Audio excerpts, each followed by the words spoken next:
नमस्कार बच्चों, कैसे हैं आप लोग। उम्मीद है कि आप लोग ठीक होंगे और स्वस्थ होंगे। आप लोगों को पता है आरआरबी और ग्रुप डी के पेपर होने वाले हैं। इसी चीज़ को ध्यान में रखते हुए आपके 25-25 क्वेश्चन के प्रैक्टिस सेट करवाए जा रहे हैं, ठीक है। तो जो भी बच्चे फॉर्म फिलअप किए हैं, परीक्षा देने के इच्छुक हैं, वो लोग प्रैक्टिस सेट जरूर ज्वाइन कर लें और ठीक साथ साथ वीडियो को लाइक, सब्सक्राइब और शेयर जरूर कर दीजिएगा, ठीक है। आप लोगों के लिए मेहनत हो रहा है, ऐसा नहीं है। आप लोगों के लिए सारे क्वेश्चन जो है एग्जाम वाले क्वेश्चन हैं और एग्जाम में ये कभी ना कभी आए हैं और यहाँ से क्वेश्चन एक भी आपका बाहर जाने वाला नहीं है, ठीक है। ऐसे में 30-35 सेट करवाऊंगा, ठीक है। एक सेट अपलोड कर दिया हूँ और ये दूसरा सेट है। तो आपका टाइम ना लेते हुए और मतलब कम समय में आपको मैक्सिमम चीज़ जो है प्रोवाइड कराने की कोशिश करूँगा, ठीक है। चलिए ठीक है, देखते हैं क्वेश्चन क्या है। क्वेश्चन दिया है आयतन 48√3 वाले एक पिरामिड का आधार एक समबाहु त्रिभुज है। पहली बात तो ये पिरामिड क्या होता है, प्रिज्म क्या होता है। मैंने ये कहा पिरामिड और प्रिज्म का मैं एक वीडियो 5 मिनट का अपलोड किया हूँ, उसे आप देख लेना, वहाँ से आपका क्लियर हो जाएगा पिरामिड क्या होता है और प्रिज्म क्या होता है। अगर किसी भी पिरामिड का आयतन निकालना रहे तो 1/3 आधार का क्षेत्रफल और इंटू क्या कर लेते हैं, हाइट। ये हमारा बताता है प्रिज्म का या पिरामिड का आयतन। और ये पिरामिड का आयतन दिया हुआ है, कितना दिया है, 48√3। ये इसके बराबर हो जाएगा 1/3 आधार का क्षेत्रफल क्या होता है, √3/4 इंटू भुजा का वर्ग, भुजा अगर ए मान लेते हैं, और हाइट कितना दिया है, यहाँ पे 4 दिया है। तो आप यहाँ पे देखेंगे 48√3 हो जाएगा। √3 से ये √3 कैंसिल आउट, 4 से 4 कैंसिल आउट, 48 यहाँ क्या हो जाएगा 144। आप बताओगे a² बराबर 144, ये बराबर क्या आ जाएगा 12। हमसे यही पूछा था समबाहु त्रिभुज का जो आधार है उसकी प्रत्येक भुजा कितनी हो जाएगी, आप बताओगे 12 सेंटीमीटर। बात समझ रहे हो ना आप। चलिए ठीक है, दूसरे क्वेश्चन पर आते हैं। दूसरा क्वेश्चन देखिए, एक समकोण त्रिभुज का आधार 5 एकक है और कर्ण दिया 13। यहाँ पे आपको पता होना चाहिए कि जो समबाहु समकोण त्रिभुज है, अगर ये 5 दिया है और एक 13 है तो अगली भुजा 12 निश्चित रूप से होगी। और यहाँ पे ये ट्रिपलेट होता है, ये सबको याद रहना चाहिए। 1/2 बेस इंटू हाइट या हाइट इंटू बेस जो भी करेंगे आपका आ जाएगा 30 वर्ग एकक यानी 30 वर्ग सेंटीमीटर, ठीक है। तो आपका आंसर क्या हो जाएगा यहाँ पे 30, ऑप्शन बी आ जाएगा। आपको थोड़ा सा जो है प्रैक्टिस करना पड़ेगा ये सब। यहाँ पे त्रिज्या आर बराबर दे दिया है 3 सेंटीमीटर गोले का और व्यास दिया है इसका, यानी तार की त्रिज्या कितना दे देगा, आप बताओगे 0.1/2 दे देगा। बात समझ रहे हैं, 0.1/2। देखो दुनिया में कोई भी चीज़ है, अगर आप उससे पिघला कर कोई और वस्तु बनाना चाहते हो, आयतन में कोई परिवर्तन नहीं रहेगा, आयतन क्या रहेगा, सेम रहेगा। तो आपसे ये पूछ रहा है गोले का आयतन आप सबको पता होता है 4/3 पाई r³।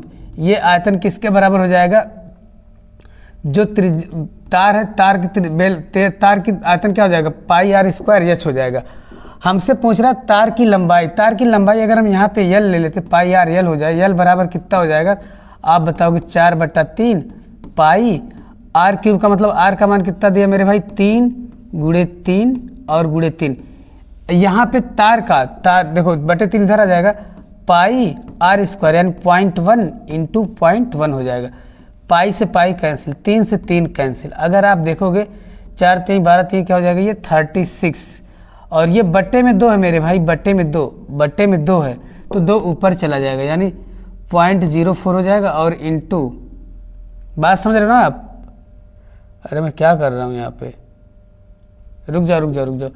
अरे कुछ नहीं करना है, देखो ये चला जाएगा ऊपर, ये आ जाएगा 144 और यहाँ पे 0.2 से गुणा कर यानी 100 से गुणा कर देंगे तो ये आ जाएगा 144 यानी ये चीज़ आ जाएगा।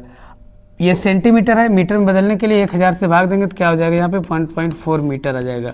बात समझ रहे हो, ये इसमें कुछ है नहीं, कैलकुलेशन था, कैलकुलेशन कर लेना आप, ठीक। चलिए ठीक, अगला क्वेश्चन देखते हैं। क्वेश्चन है चुनाव से संबंधित क्वेश्चन है। ए और बी के बीच एक चुनाव डाले गए पर 5वें मत को मशीन द्वारा अमान्य रूप से चिन्हित किया गया है।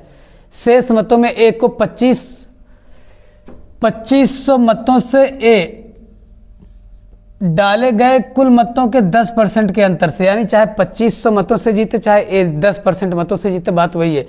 यानी किससे जीत जाता है चुनाव, बी से जीत जाता है। इसका कोई मतलब नहीं है, वोट दिया होता चाहे ना दिया होता, उससे कोई मतलब नहीं। अब ये कह रहा प्रत्येक 5 वोट में से अगर एक वोट अमान्य घोषित कर दिया जा रहा, मतलब 20% मत क्या हो रहे हैं, अवैध घोषित कर दिए जा रहे हैं। बात समझ रहे कि नहीं? अगर 100% टोटल रहता है, 20% अवैध अगर घोषित कर दिया जाएगा तो बचेगा कितना, 80%। और ये 80% यानी 80 एक 10% मतों से जीत रहा है, यानी 35-35 दोनों को मान लेते हैं। देखो 10% आप निकालोगे 35, यानी इससे 45 कर देते हैं, 10 जोड़ देते हैं, ये 35 हो जाएगा। यानी ए 45 यानी 10% मतों से जीत रहा है और बी को है 35। ये कह रहा है अमान्य मतों में से 90% मत बी के पक्ष में चले जाएं, यानी इसका यानी 20%, 90% इसका क्या हो जाएगा, 18% मत, और ये पा जाती हो जाएगा कितना, 53 मत। अब ये कह रहा अब चुनाव का नतीजा क्या होगा, तो आप बताओगे बी ए से 8% मत अधिक पाएगा और 8% मतों से जीत जाएगा, तो कौन सा ऑप्शन सही हो जाएगा, ऑप्शन बी सही हो जाएगा। ठीक, आप लोग देख ही रहोगे आजकल चुनाव में क्या चल रहा है, चुनाव का कोई मतलब नहीं, तानाशाही इस कदर आ गई है कि चुनाव का कोई मतलब ही नहीं है। बात समझ रहे नहीं है, कहीं कहीं वोटिंग पढ़ ही नहीं रहे हैं, कहीं कहीं ज़बरदस्ती वोटिंग कराया जा रहा है, कहीं कहीं समय से, जैसे वोटिंग का जो समय समाप्त होने के बाद भी वोटिंग कराए जा रहे हैं। बात समझ रहे ना, ये इस टाइम तानाशाही बहुत आ गई है देश में भाई। चलिए ठीक, अगला क्वेश्चन देखते। फिलहाल हम लोगों को क्वेश्चन सॉल्व करने से मतलब है।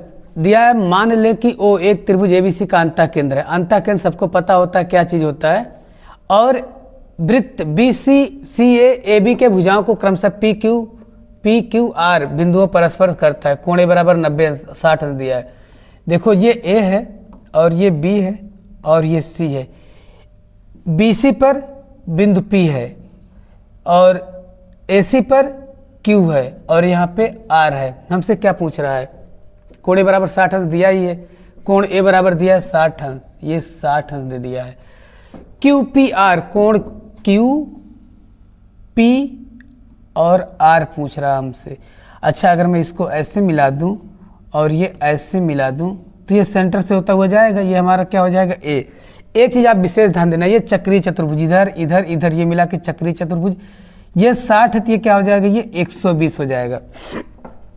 आप देख रहे होंगे एक ही चाप द्वारा इस पर बनाए गए कोण और इसी चाप द्वारा इस पर बनाए गए कोण, इसका ये आधा होता है, यानी ये कितना हो जाएगा मेरे भाई, ये 60 हो जाएगा।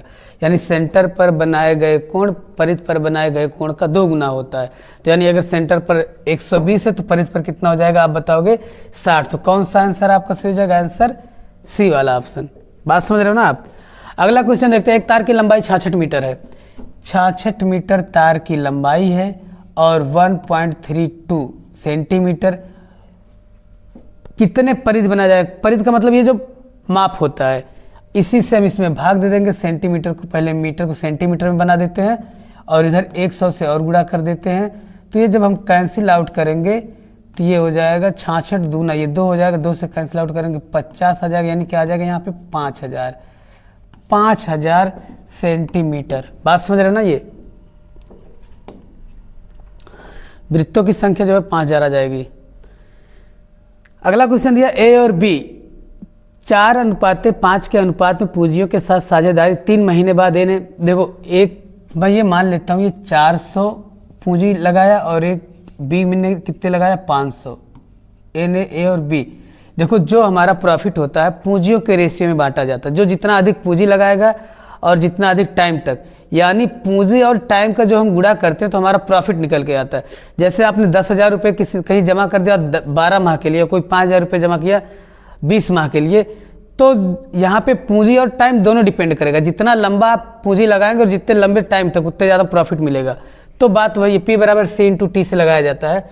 अब ये कह रहा है अगर ए ने 400 रुपये, बी ने 500 रुपये लगा के एक पूंजी शुरू किया है 3 महीने बाद, यानी 3 महीने तक तो ए ने 400 रुपये लगाए हैं।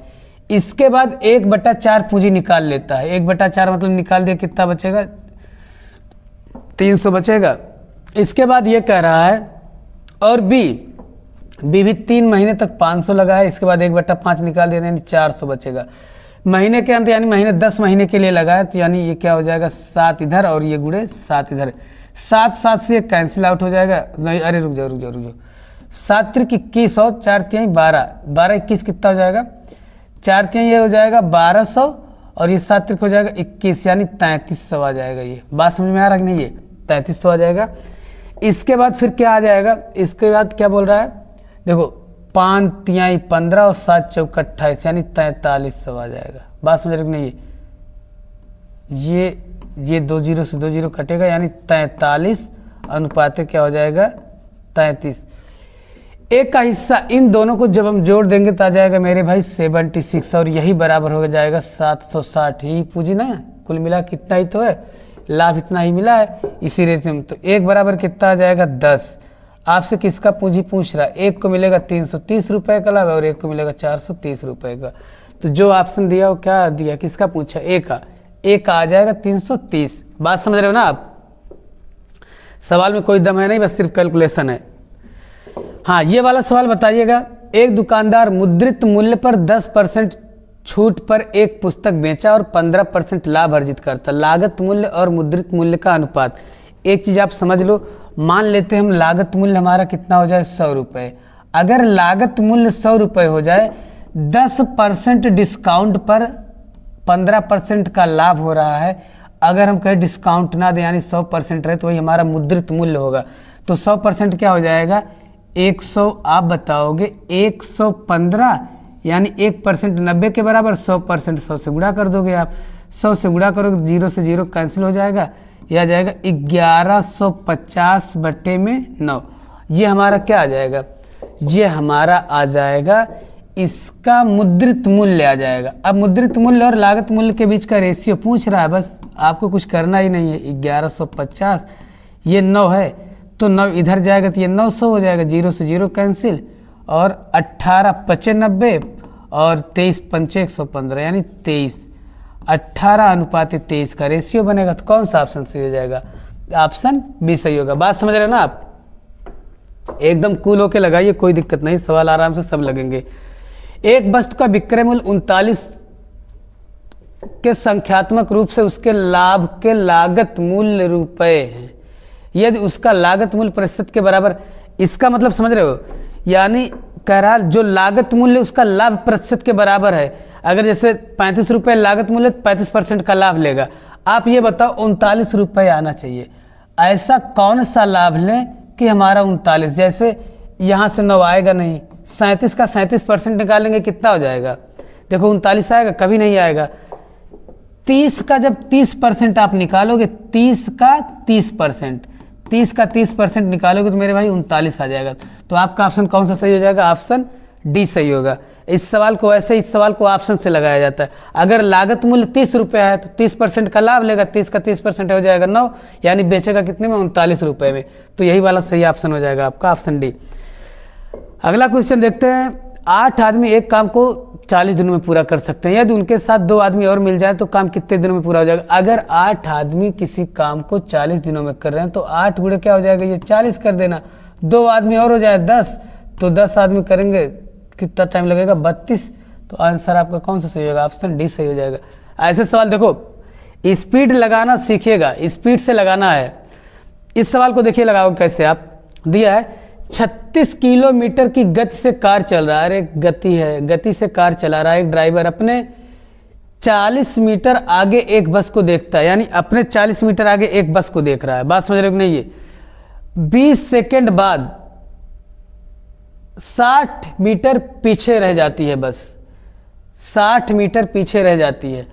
बस की गति क्या बताना, यानी यहाँ सापेक्षिक चाल काम कर रहा है, यहाँ सापेक्षिक चाल काम कर रहा है। अगर आप देखोगे कुल मिला के अब अंतर कितना हो जाएगा, 60 और 40 का क्या बताओगे आप, 100 बता दोगे। 60-40 का अंतर 100 हो जाएगा। आप 20 सेकेंड में पार कर रहा है, 20 सेकेंड में पार करने का मतलब क्या हो जाएगा, 20 पंचे 100 यानी 5 सेकेंड, 5 मीटर पर सेकेंड यानी 5 मीटर पर सेकेंड उसकी चाल हो जाएगी। यहाँ सापेक्षिक चाल काम कर रहा है।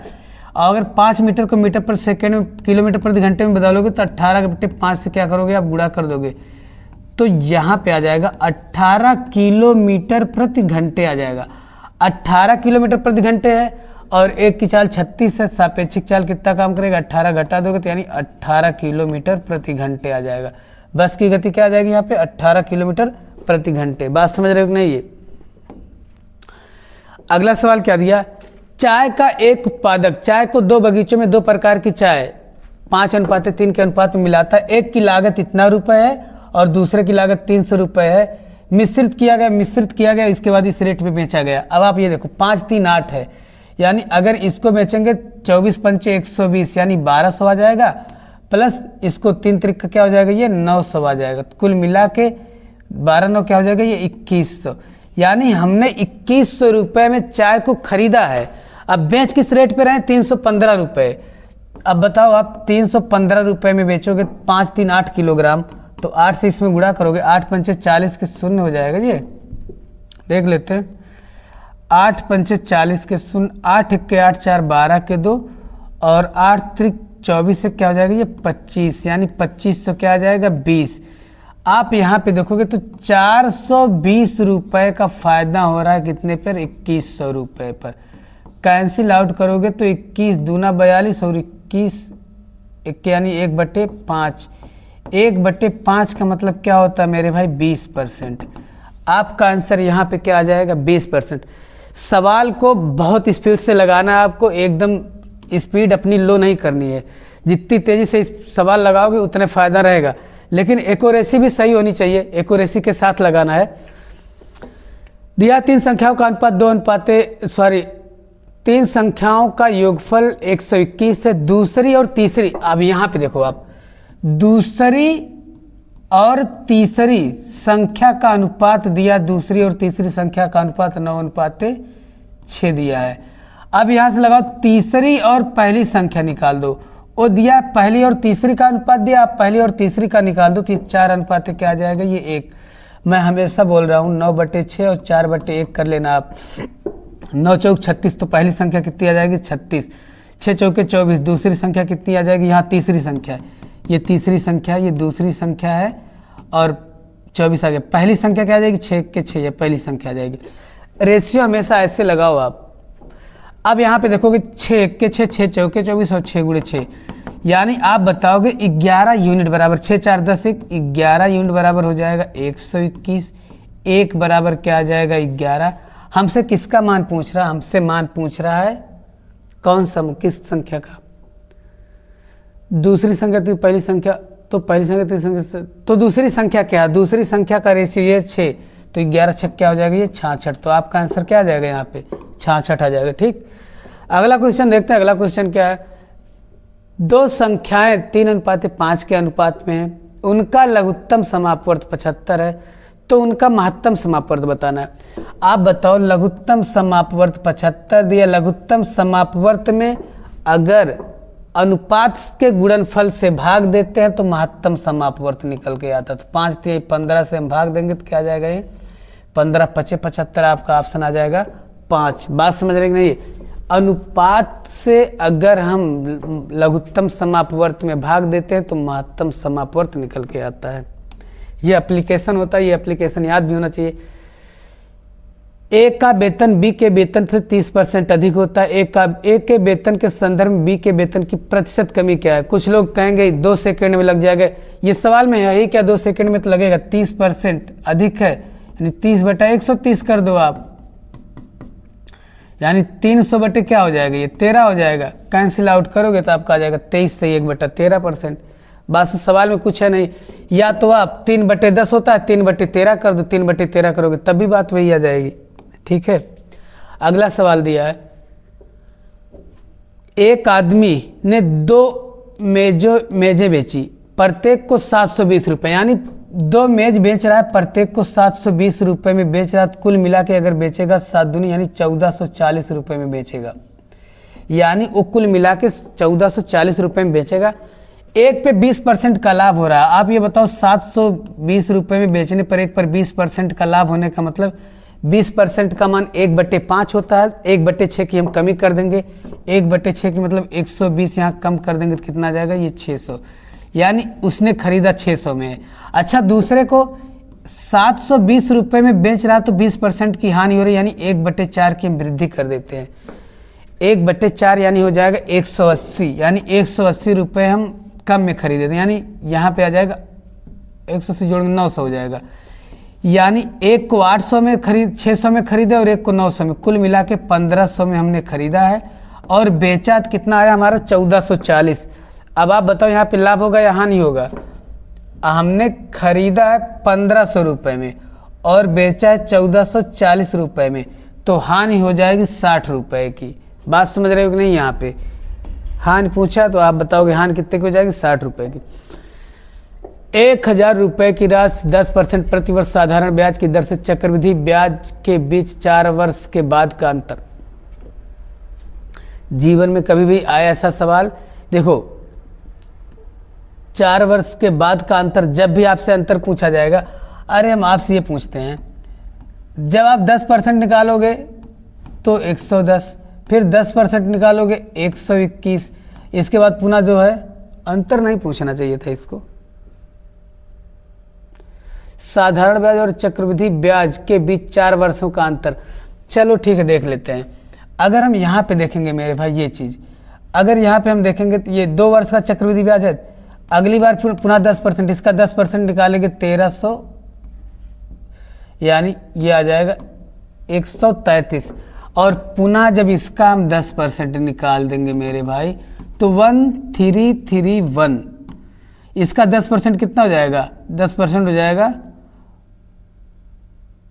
देखो इसका 10% हो जाएगा 1.31, सॉरी 31, ये आ जाएगा, ये हो जाएगा 1, ये आ जाएगा हमारा 1, ये आ जाएगा 4 और ये आ जाएगा 3 3 6 और ये आ जाएगा 3 1 4 और ये आ जाएगा 1, यानी ये चीज़ आ जाएगा। अब अगर हम आपसे ये पूछते हैं इसका अंतर क्या आ जाएगा? ये तो 4 वर्ष का चक्रवृद्धि ब्याज आएगा। साधारण ब्याज प्रत्येक वर्ष का बराबर होता है, 10 गुणे हम 4 कर देंगे तो यानी साधारण ब्याज मिलेगा 40 और यहाँ मिलेगा 46, यानी 6.4 आ जाएगा। तो कौन सा यहाँ पे 6.4 हो जाएगा मेरे भाई? तो ऑप्शन आपका कौन सा सही हो जाएगा? ऑप्शन सी सही हो जाएगा। लगाने के और सारे तरीके, आप और कोई तरीका लगा सकते हो, लेकिन मुझे लगता है 10% वाला ये तरीका 121, 1331 का 10% करेंगे तो ये हमारा आ जाएगा। यहाँ पे जो हमें चक्रवृद्धि ब्याज मिला है 46.41 रुपये मिले हैं। जब आपने साधारण ब्याज निकालोगे तो 40 मिलेगा, दोनों का डिफरेंट निकाल देंगे, आंसर आ जाएगा। ठीक, 15 संख्याओं का औसत 7 है, पहली 8 संख्याओं का औसत इतना है, अंतिम 8 संख्याओं का औसत इतना है, तो मध्य वाली संख्या बतानी है। अरे कुछ नहीं, 15 सत्ते 105 आ जाएगा, ये योगफल आ जाएगा 15 संख्याओं का। यहाँ पे 8 पंचे 40 और 8 छक 48, 8 पंचे 40, 8 छक 48, 4 क्या हो जाएगा? ये 52, ये आ जाएगा। दूसरा क्या दिया है? 8 पंचे 40, 8 ढाई 64, 64 4 क्या आ जाएगा? 68, दोनों को जोड़ दो क्या हो जाएगा? 8 2 10 और 6 5 11, 1 12, 120 आ गया। और ये 107 है तो अगली संख्या क्या हो जाएगी? 13 हो जाएगी। और क्या बात समझ रहे हो? नहीं, घटाने से निकल जाएगा। अगला क्वेश्चन क्या है? अगला क्वेश्चन ये बताना है, इस क्वेश्चन को कैसे लगाएंगे आप? क्वेश्चन को कैसे लगाएंगे? देखिए इसका मान दिया है, अब सवाल देख के घबराना नहीं, कुछ लोग सवाल देख के छोड़ देते हैं, सवाल देख के छोड़िए नहीं, कूल होकर सवाल लगाइए, आंसर आ जाएगा। इसका मान इतना दिया आपसे, अब इसका मान पूछ रहा था, 12.5 का मान हो जाएगा। बात समझ रहे हो नहीं? इसका मान 12.5, इसका मान क्या हो जाएगा? यानी 1.25 हो जाएगा। इसके बाद इसका मान क्या हो जाएगा? 0.125 आ जाएगा। बस यही जोड़ देना है, यही पूछ ही तो रहा है। तो क्या हो जाएगा? ये 5 5 2 7 और 3 2 5 1 6 और क्या 13, यही तो आ जाएगा।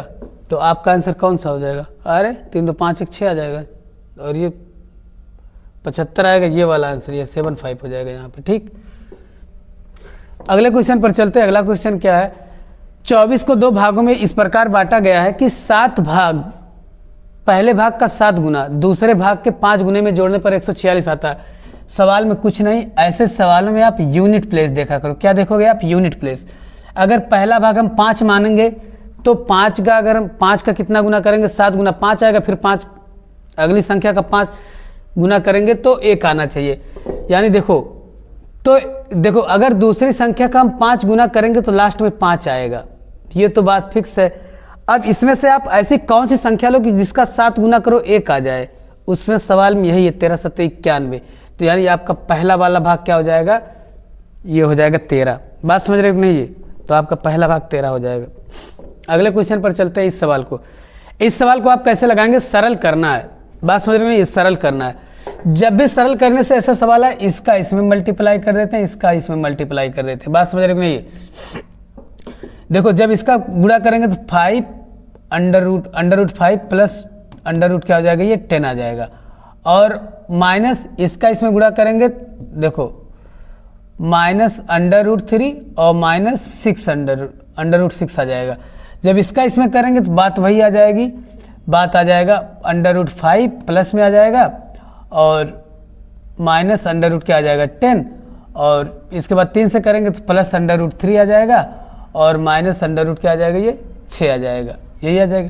प्लस 3 से माइनस 3, अंडर रूट प्लस से ये वाला कट जाएगा और बचेगा क्या, ऊपर हमारा बचेगा अंडर रूट 5, 2 अंडर रूट 5 माइनस 1 अंडर रूट 6 इधर है, 1 अंडर रूट 6 इधर है, 2 अंडर रूट 6 यहाँ बचेगा।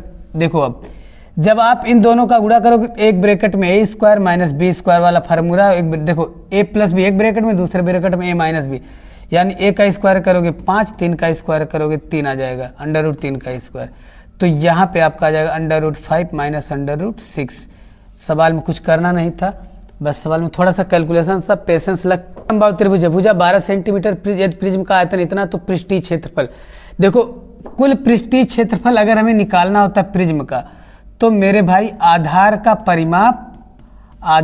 परिमाप ये पता होना चाहिए, आधार का परिमाप और इंटू क्या करते हैं हम, हाइट, प्लस 2 गुणे आधार का क्षेत्रफल, 2 गुणे आधार का क्षेत्रफल आता है। बात समझ रहे हो नहीं? ये लेकिन इसके लिए हमें ये जरूरी, हमें हाइट पता होना चाहिए। आधार का परिमाप तो निकल जाएगा, और आधार का हाइट निकालने के लिए आपको ये बात जरूर पता होगी, 10 ये आयतन बराबर होता है प्रिज्म का आयतन आधार का क्षेत्रफल। तो आधार का क्षेत्रफल क्या हो जाएगा, अंडर रूट 3/4 भुजा का वर्ग यानी 144 और इंटू क्या हो जाएगा, ये हाइट। अगर आप देखोगे यहाँ 4 से हम कैंसिल आउट करेंगे तो 4 तिहाई 12 और 4 छक 24, 36 तिहाई 108 यानी 30, यानी 30 बटे अंडर रूट 3। यच का मान ये आ जाएगा। अगर हम यहाँ यच को और सॉल्व करेंगे तो 10 अंडर रूट क्या हो जाएगा, ये 3 हो जाएगा। बात समझ रहे हो? 10 अंडर रूट 3 हमें बताना। देखो आधार का परिमाप कैसा हो जाएगा, 12 तिहाई क्या हो जाएगा, ये आधार कैसा 12 गुणे 3 आधार का परिमाप इंटू हाइट कितना हमारा 10 गुणे 3 है। तो हम यहाँ पे देखेंगे ये आ जाएगा 360 अंडर रूट 3। 2 गुणे आधार का क्षेत्रफल प्लस 2 गुणे आधार कैसा अंडर रूट 3/4 अंडर रूट 3/4 भुजा का वर्ग यानी 144, 4 तिहाई 12 अंडर रूट 3 हाँ ये हो जाए, 2 से कैंसिल आउट करते ना, ये 4 है, ये 4 है, ये सॉरी अंडर रूट 3/4 ये 4, ये 2 से कैंसिल आउट हो जाएगा, 2 से इससे कैंसिल आउट करेंगे 72 आ जाएगा, 72 इसमें जोड़ देंगे तो ये आ जाएगा 432 अंडर रूट 3। तो आपका आंसर कौन सा हो जाएगा, ऑप्शन ए सही होगा। बात समझ रहे हो कि नहीं? ये यहाँ पे ऑप्शन ए सही होगा। प्रिज्म और पिरामिड के सवाल कैलकुलेशन वाले होते हैं, लेकिन फार्मूला रटना नहीं पड़ता, आप 2-3 बार देखोगे तो आपको याद हो जाएगा।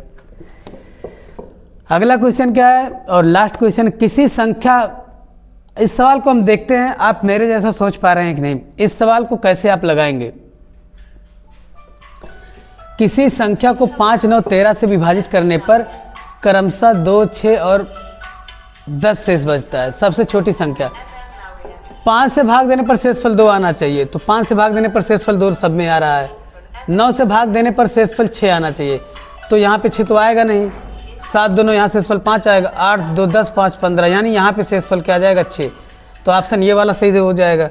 देखो यहाँ पे 6 नहीं आ रहा ना, यहाँ पे नहीं आ रहा है, तो कौन सा ऑप्शन सही हो जाएगा आपका, ऑप्शन बी सही हो जाएगा।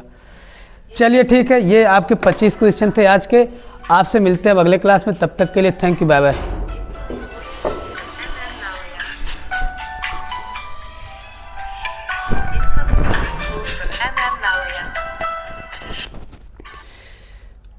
हेलो,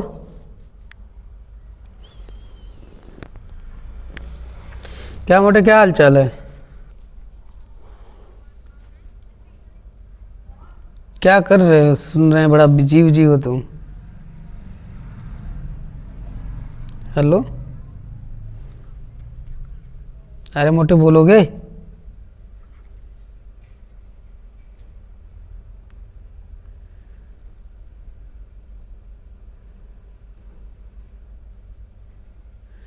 हेलो, ऐसा लग रहा है तुमको जुकाम हो गया है। तब क्या नाक सिर्फ ऐसे बह रही है?